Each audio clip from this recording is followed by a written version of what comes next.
Welcome back, everybody. Once again, we start on the diamonds. Yeah, that's right. In Delaware, Dover baseball looking for a little revenge. Remember, Cape put them out a season ago in the state semifinals en route to that state championship. So this time around, two of the best pitchers in the Henlopen matching up. Cape's Mason Fluharty taking on Dominic Velasquez of Dover.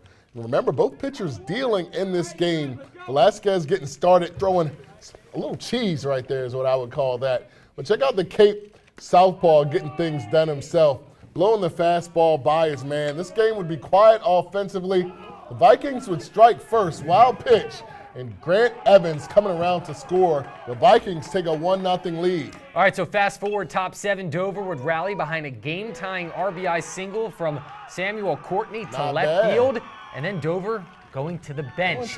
Keon Malone gets up and gets out. Pinch hit, go-ahead 2-run homer for that young man. What a moment. Dover gets some payback from last year. They take this one 4-1.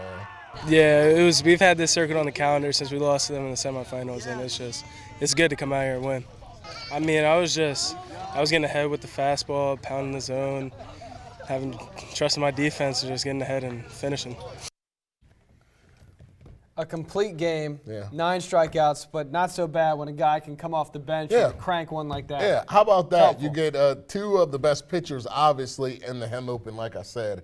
You get those guys out of the game late and start seeing some offense. How about a young man, an outfielder, a junior outfielder, coming off the bench cold and opening the game up with a 2-run home run? And probably so far the biggest game of the season. You can't beat that. No, not at all. And I think we're going to see Mr. Malone a little bit later on the show as well. But just mentioning Dover, they have one loss on the season, came to Indian River. They sit below 500. So if not for that loss, any given day, I guess, by one run, yeah, exactly, they would be undefeated on the year. But we have much more action from the first state. And for that, let's send it back over to Jonah. All right, we'll move things down to the Henlopen South. Indian River hosting Laurel on the softball diamond. Pick things up in the second. Abby O'Shields dealing all day long. She gets the batter looking for the strikeout. And then move to the third. The Indians got their bats rolling. Runner on second for Grace Snyder. Knocks one just deep enough to right field. Deep enough to score Brandy Mitchell. Indian River up big, 7-2 headed to the fourth.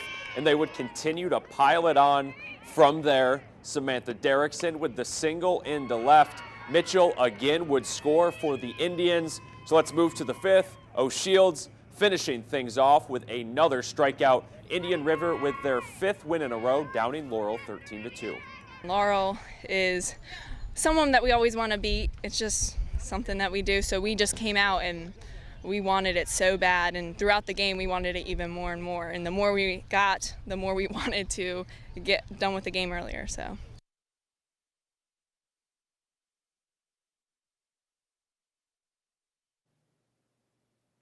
All right, we're going to switch things up here on Delmarva Sports Insider. First time ever, some boys volleyball. Indian River hosting Concord. First set, Mitchell McGee with the kill on the outside.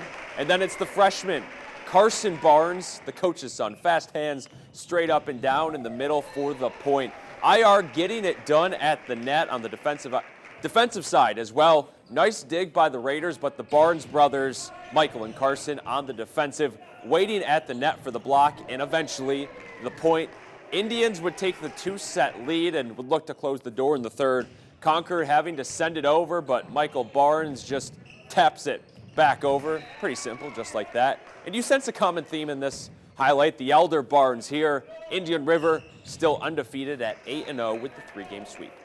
You know, they were a little timid at first, but got to give it up to Concord for coming down and giving us a game in the beginning. They hung with us. They made some good plays. I think we can go all the way to the state championship and possibly win it. I mean, we just need to focus on pass the ball, set the ball, one play at a time, and if we do that, we should make a really good run to the state championship. To Delaware boys lacrosse, now Henlopen South rivalry. Milford visiting Lake Forest. Spartans would be out on top early. Zaire Elliott, he gets that to go from a tough angle. And then in the second quarter, Dylan Ayen on the doorstep, takes the hit, but finishes. Spartans up 7-5 at half. So start of the second half, 2 quick goals from Alex Herka would tie things back up at 7 apiece. And the Bucks would maintain a lead throughout the second. Landon Hayjack through a sea of white gets it to go. That's until a late run from Lake. 45 seconds left. Josh Kennedy finishes in front. 2 goals by the home team, sends it into overtime and in OT. Hey, Jack, he calls game. His 5th goal of the night is the most important. Milford takes it in extra time, 14-13.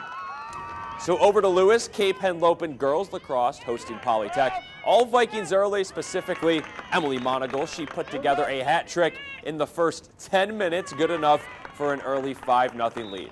The Panthers would cut into that lead a little bit. Mackenzie Estrada around the cage and past the keeper to get Polly on the board.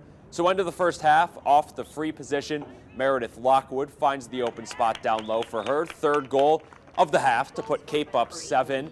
Second half now, Polly looking to close the big gap. Claire Fuchs off the free position, cuts the lead to 10, but the day belonged to the defending state champs of, a decade now? We've lost count. Tara Welch gets it in front of the goal for her only goal of the game. Vikings, no surprise again, 12-0 this year with the 15-3 win.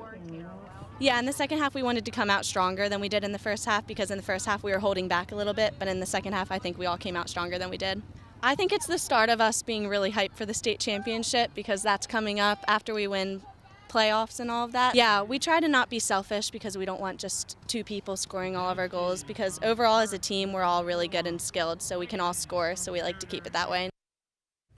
Just some unbelievable talent on the field there, and so you had volleyball, softball, lacrosse. Yeah.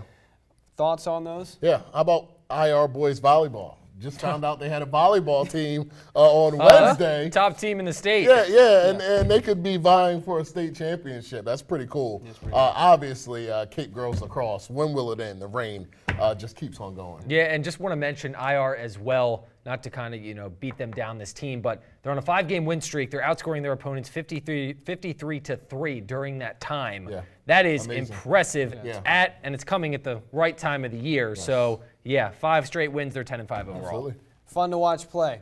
All right, when we return, we're not talking sports. Instead, we're going to talk some news, take a little bit of a break. The recovery efforts continue in Laurel. We're there tonight for a fundraiser to benefit the victims of last month's tornado. Hi, my name is Emily Monagle from Cape Henlopen High School, and you're watching Delmarva Sports Insider.